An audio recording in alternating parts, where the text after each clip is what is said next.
मुळात असं आहे की माझ्यावरती झालेल्या अन्यायामुळे पोलीस आणि प्रशासनाने माझ्यावरती जे केलेला अन्याय आहे त्या विरोधात मी गेले 4 दिवसापासून आझाद मैदान येथे धरणं आंदोलन करत आहे। हा आजचा 5वा दिवस आहे।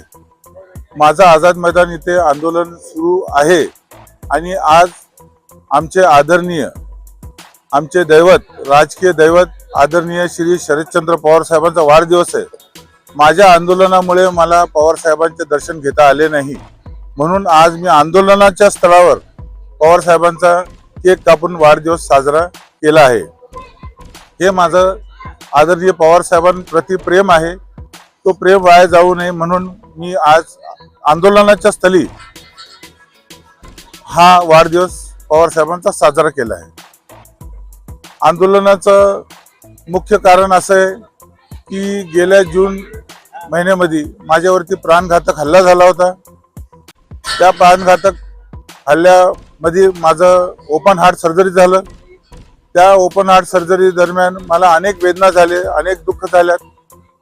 आदरणीय शरदचंद्र पवार साहेबांनी मला दवाखान्यात फोन करून माझ्या तब्येतीबद्दल विचारपूस केली। त्यानंतर दवाखान्यातून घरी आल्यानंतर पोलिसांनी दोषींवरती कुठली कारवाई केली नसल्या कारणाने मी अनेक पत्रव्यवहार मुख्यमंत्री व गृहमंत्री महाराष्ट्राचे देवेंद्र फडणवीस यांच्याकडे केलं।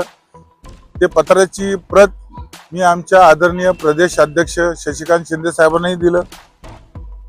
3 वेळा पत्रव्यवहार करून सुद्धा गेल्या 5 महिन्यामध्ये एकही पत्राचा निष्फळ झालं नाही, त्याचं काही उत्तर मिळालं नाही, त्याच्यावरती कुठली कारवाई झाली नाही। त्यामुळे नाइलाजाने आज माझ्या आंदोलनाला 5वा दिवस आहे। मला आझाद मैदानामध्ये आंदोलन करावं लागतं। हल्ला नेमका कुठं झाला होता आणि हल्ल्याच्या मागची कारण आणि ती व्यक्ती कोण होती आणि कोणत्या पोलीस स्टेशनमध्ये हा मामला चालला आहे? मुळात माझ्यावरती झालेला हल्ला हा उल्हासनगर पोलीस स्टेशनच्या हद्दीत आहे।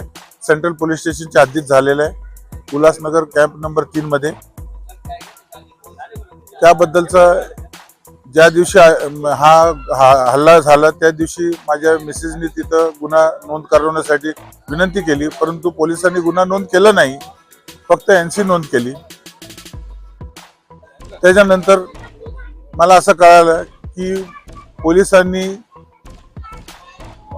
गुन्हेगारांशी हातमिळवणी केली, मोठे आर्थिक व्यवहार झाले त्याच्यामध्ये, आणि त्यांना असं वाटलं होतं की या घटनेमध्ये मी मरण पावेल।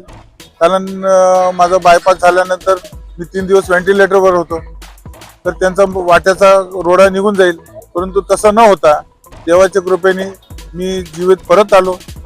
जेव्हा मला माहीत पडलं की असं घडलंय की गुन्हा सुद्धा नोंदवला नाही पोलिसांनी, मग मी पत्रव्यवहार सुरू केली।